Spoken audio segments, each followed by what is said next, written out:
Hola y bienvenidos a The Deep Dive. Hoy nos metemos de lleno a destripar un tema que la verdad es fascinante.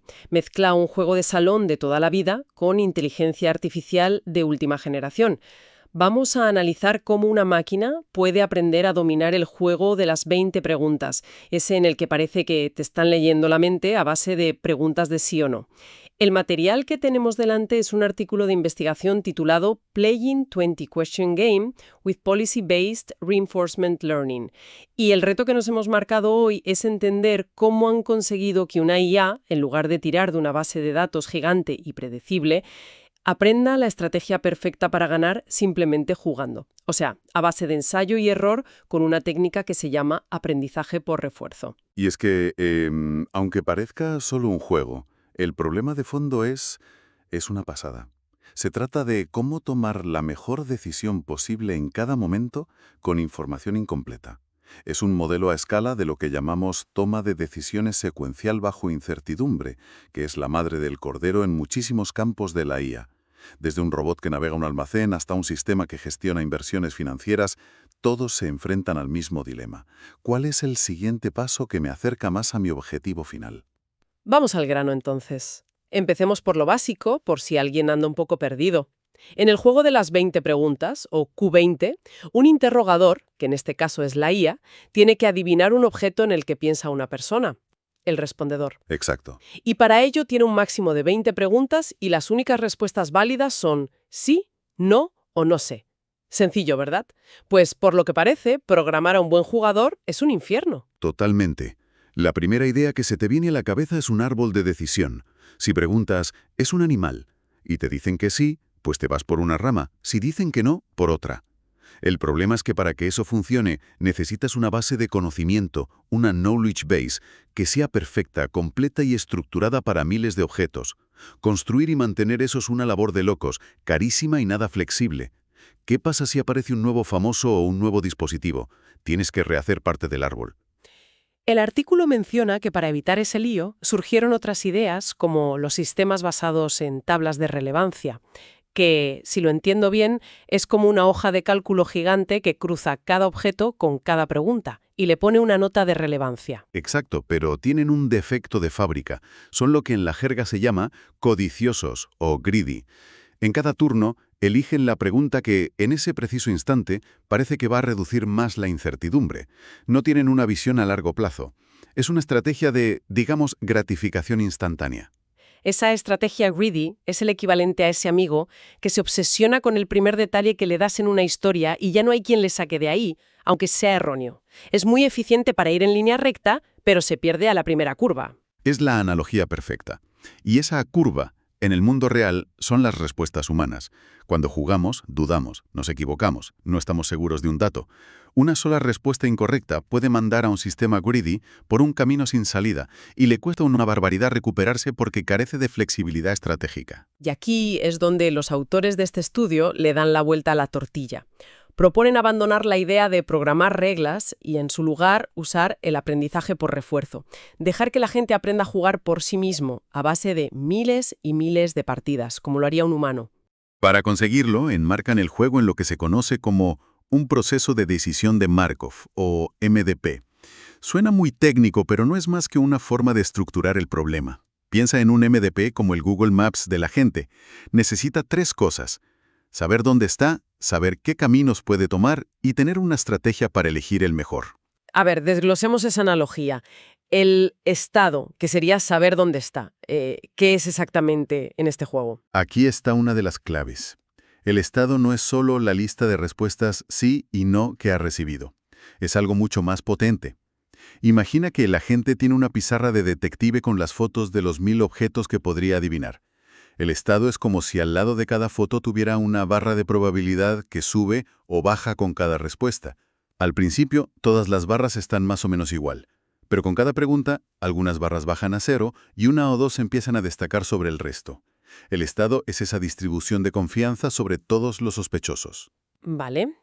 La acción entonces es sencilla, es elegir qué preguntar de una lista.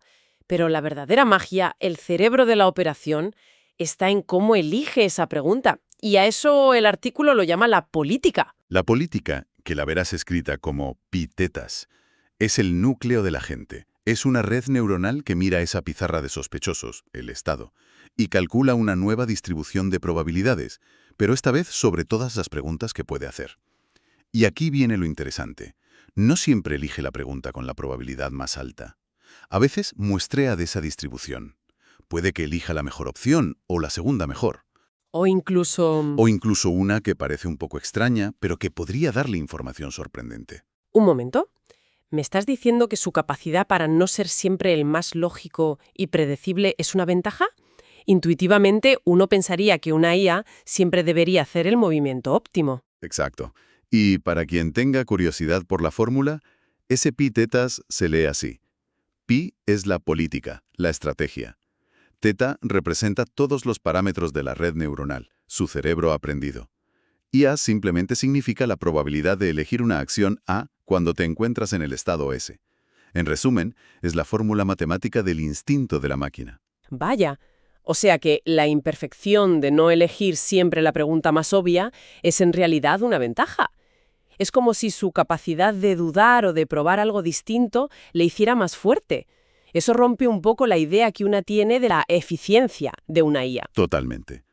Esa política estocástica o no determinista es su superpoder. Por un lado, le permite salir de atascos. Si una respuesta errónea tuya le ha llevado a pensar que el objeto es una fruta cuando en realidad es un político, una pregunta un poco inesperada como «¿nació en el siglo XVIII?» puede recolocarle de golpe. Claro. Y de cara al jugador humano, la interacción es mucho más rica y natural. No sientes que estás jugando contra una calculadora predecible. Pero aquí me pierdo. Si la máquina solo sabe si ha ganado o perdido al final de las 20 preguntas, ¿cómo demonios aprende qué hizo bien en la pregunta número 3? Parece una tarea imposible. Es como intentar aprender a cocinar probando el plato solo una hora después de haber añadido todos los ingredientes, sin saber cuál de ellos lo ha estropeado. Has dado en el clavo. Ese es el problema de la recompensa diferida, un reto mayúsculo en el aprendizaje por refuerzo. Si solo le das un premio al final, el agente no sabe qué acciones concretas le llevaron a la victoria o al fracaso. La solución que proponen en el artículo es brillante. Crean una segunda red neuronal, una red auxiliar a la que llaman RewardNet. Una red de recompensas. Suena a que es un entrenador personal para la IA. Es exactamente eso. Piensa en un entrenador que, después del partido, se sienta con el jugador a revisar la grabación. La RewardNet se entrena para hacer eso. Su única misión es aprender a mirar una jugada, una pregunta hecha en un estado concreto, y darle una puntuación inmediata. Durante el entrenamiento, al final de la partida el sistema ya sabe el resultado final, +30 si ganó, -30 si perdió. Usa esa información para enseñar a la RewardNet a reconocer qué tipo de preguntas, en qué contextos, suelen llevar a una victoria. Y por lo que veo, incluso la mejoran. Hablan de una Object Aware RewardNet. Sí, es la versión pro del entrenador. En la fase de entrenamiento, esta red no solo sabe si se ganó o se perdió, sino que también sabe cuál era el objeto secreto. Y esa información extra es oro puro. Le permite aprender asociaciones increíblemente precisas. Aprende que la pregunta ¿está relacionado con el fútbol? Es una pregunta de 10 puntos si el objeto es Cristiano Ronaldo, pero una de -5 si es Napoleón Bonaparte. Aprende el valor contextual de cada pregunta para cada posible objetivo. La teoría es potentísima, pero la pregunta del millón es, ¿funciona esto en el mundo real? Pasemos a los experimentos. El agente se entrenó jugando 2 millones de partidas contra un simulador. Una cantidad de experiencia brutal. Y los resultados son muy interesantes. Primero, lo probaron en un entorno ideal, contra un simulador que nunca se equivoca. En este escenario, su agente, llamado RL Uniformit, consigue un 94% de victorias. Casi empata con un sistema de la competencia, el Entropy Model, que logra un 95%, pero que es un sistema greedy muy tuneado con muchísimas horas de ingeniería humana detrás. O sea que la IA aprendió por sí sola. Básicamente, la IA aprendió por sí sola a jugar casi tan bien como un sistema diseñado a mano por expertos. Espera, hay un detalle ahí que me ha volado la cabeza. RL Uniformit. Explican que probaron 2 versiones. Una que empezaba con un sesgo hacia objetos populares, RL Popularity, y esta, RL Uniformit, que empezaba sin tener ni idea de qué era más común, dando la misma probabilidad a todos. Y la ignorante funciona mejor. Es totalmente contraintuitivo. Es una de las conclusiones más potentes del estudio. Es como si la ignorancia inicial le obligara a la gente a aprender de verdad, a prestar atención a la evidencia de las respuestas en lugar de dejarse llevar por ideas preconcebidas. El sesgo de popularidad ayuda si el objeto es famoso, claro, pero se convierte en un ancla si el objeto es más rebuscado. El agente RL Uniform es más versátil, un jugador más completo. Vale, pero ese era el laboratorio. El verdadero campo de batalla, donde se demuestra la calidad, es jugando contra humanos, con nuestro ruido, nuestros errores y nuestras dudas. Y es aquí donde el agente de aprendizaje por refuerzo arrasa. En las pruebas con usuarios reales consigue una tasa de victorias del 75.9%, mientras que el sistema greedy optimizado, el Entropy Model, se queda en un 71.3%. Puede que una diferencia del 4,5% no suene a mucho, pero en este campo es un salto cualitativo enorme. Demuestra lo que decíamos. Demuestra su fortaleza, la robustez. Donde el sistema rígido se rompe con los errores humanos, este agente sabe navegar la incertidumbre. El artículo lo ilustra con un caso de estudio brutal. Cristiano Ronaldo. Un usuario estaba pensando en él. La IA hizo 20 preguntas y el usuario se equivocó en 2 respuestas. A la pregunta 17, ¿tiene el pelo castaño? Dijo que sí. Y a la 19, ¿tiene hermanos o hermanas? Dijo que no. Ambas respuestas son incorrectas. Un sistema greedy probablemente se habría perdido para siempre con esa información contradictoria. Sin embargo, este agente fue capaz de sopesar toda la evidencia acumulada de las otras 18 preguntas, entender que esas 2 respuestas eran probablemente errores y aún así adivinar correctamente Cristiano Ronaldo. Es una demostración de inteligencia flexible. Y luego está el caso de Napoleón Bonaparte. Al final de esa partida, había varios personajes históricos que encajaban con todas las respuestas del usuario. La evidencia era ambigua.